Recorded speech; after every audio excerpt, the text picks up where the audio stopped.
He may not be the real Superman, but that's how he likes to be addressed. Hey guys, today I'll give you the comic book origins of Superboy. Superboy has actually become fairly popular, most likely thanks to his appearance in Young Justice, which I think we all agree is by far one of the best animated comic book series of all time.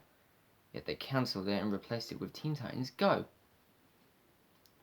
Ridiculous. But Superboy in Young Justice is one of the primary characters and by far a fan favorite.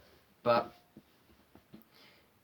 when we first see him, he was first introduced in the comics in Adventures of Superman number 500, but they weren't revealed until later on.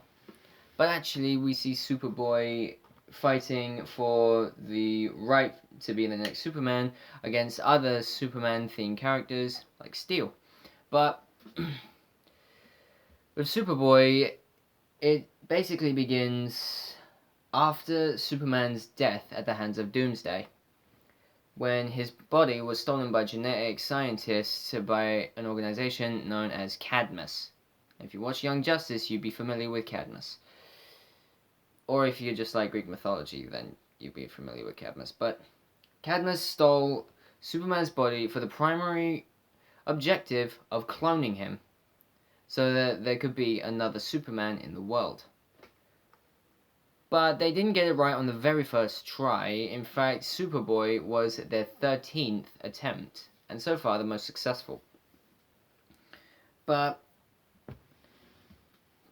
they did manage to give Superboy most of the primary powers: flight, strength, speed, but Superboy does not have the ability of X-ray vision or heat vision.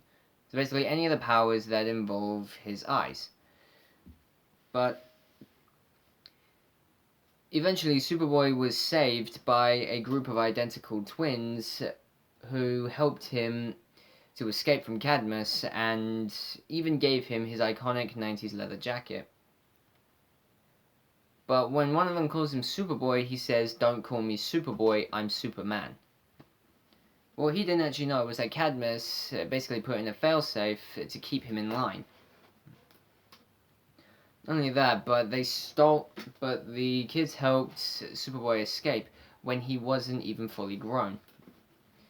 And when he hadn't matured enough, so the rest of the world, they still called him Superboy. But when we learn a bit more of his origins, when we get a new writer during the Young Justice comics, we expand on it and discover he is a proper clone of Superman, but he's only half Kryptonian. And the other half is, get this, his human half is the DNA of Lex Luthor. That's right, you got half Superman, half Lex Luthor, and I just think that's pretty ironic. Plus, you would have known that if you watch Young Justice.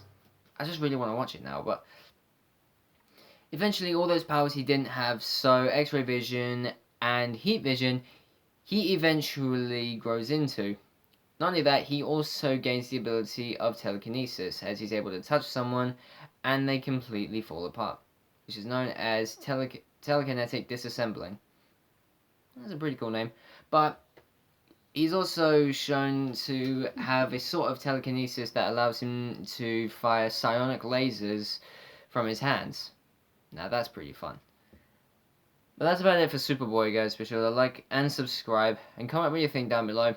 I'll be back tomorrow to give you more origin stories. See you guys.